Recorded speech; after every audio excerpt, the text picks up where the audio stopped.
Welcome back. The World Bank says that if growth does not improve, South Africa could lose another generation of young workers.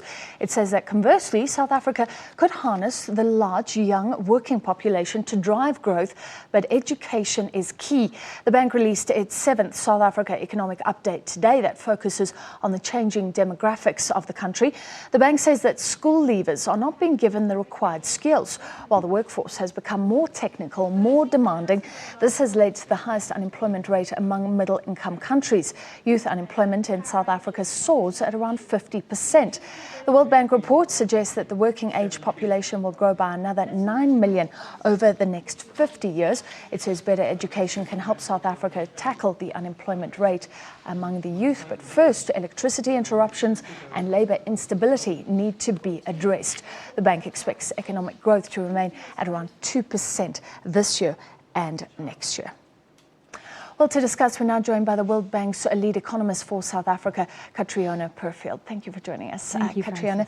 So you're looking at demographics, more and more young people leaving school, not being absorbed. Is there any hope on the horizon, or is this the bleak ticking time bomb that people have spoken about? Listen, the way we put it in the report is that South Africa has a window of 50 years to take advantage of its high working age population. It's very unique relative to other middle-income countries because South Africa actually has another 50 years left where 15 to 64-year-olds will be the majority of the population. Now, to ensure that South Africa can harness that demographic opportunity, the first thing it needs to do is create jobs. If we look backwards, we see that South Africa hasn't been able to do that with much success. So I think the first step on the ladder is jobs. But to do that, one also needs to ensure that the education system is producing graduates and school leavers who are able to meet the demands of the workforce. And for the existing unemployed, we're emphasising the need for better quality vocational education to help them retool and move to the sectors of the economy that are expanding. Everybody says that education is key. But do you look into things, for example, why we are spending the lion's share of our budget on education and nothing is happening? We're doing that vocational training there. Well, the seats are there. How do we diagnose this problem? No, I think you hit the nail on the head. It's not a lack of resources. South Africa is spending one of the most amounts in terms of percents of GDP on education. So clearly it's not resources, it's implementation. And I think one would need better cooperation between the public and private sector to ensure the vocational education system is better targeted to the actual needs of the labour market and of employers. And we also need to modernise the education system. It wasn't a particular focus of the report. We emphasised the need for better education, pointing out how much is spent and the results are very poor. But it would need very careful examination to ensure why after all these reforms nothing has happened. Do you have any opinions? We saw the youth wage subsidy, a way to get young people at least to get that first job and get that experience. No. Do we need even more flexibility? No, definitely the government has been doing a lot to try to promote jobs, and one of them, and we very much welcomed, was the youth employment subsidy. It's very essential at this juncture where mining and manufacturing are shedding jobs. This should encourage some job creation, especially of hiring of young entrants that have no work experience. I think it's a key thing. But I think, as we said, there's need now, given the current juncture where unemployment is already high, mining prices are falling further, the unemployment problem may rise, and then on top of this you have this new pool of people coming in over the next 50 years. We need to generate jobs, and it needs many different policies, and I think one thing we have to do here is to enable the private sector to create those jobs. In the report, we emphasised the potential of manufacturing and exports.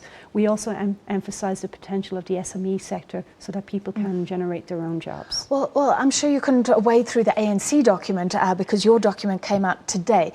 But there is a huge thrust there towards reindustrializing South Africa, meaning more factories focusing on the manufacturing sector.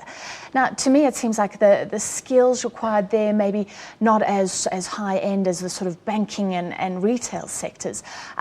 Will it help? Although, of course, you also have robots and very high-tech factories. So could we create jobs just by focusing on that particular sector? I think it's very important to focus on manufacturing and manufacturing exports. Data that we looked at the job content of exports in the manufacturing showed that for every one job generated in manufacturing exports, 4.5 jobs are generated in services. So you need both. You need both manufacturing and services to be there to help the economy grow. But because the unemployment need is so large, the need for jobs is so large, it's also important to create an enabling environment for small and medium-sized enterprises so that people can begin generating their own work opportunities.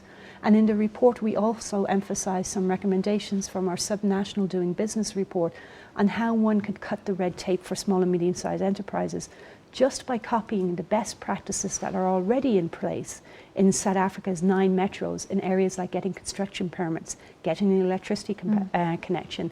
These are simple things already being done in some places in South Africa. If they were emulated, the red tape on SMEs would be cut and the environment would be as good as in an OECD country. Okay, so you take the metro that's doing the best and figure out what they're doing and quickly emulate it.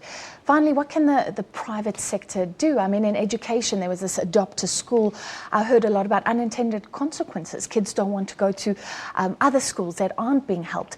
Is there a strong role for the private sector, do you think? One thing we've emphasised in the report is that the private sector not only needs to be enabled, but it can also step up to the plate and begin offering internships and training opportunities so that new entrants who lack that work experience can get that and be able to find themselves a job.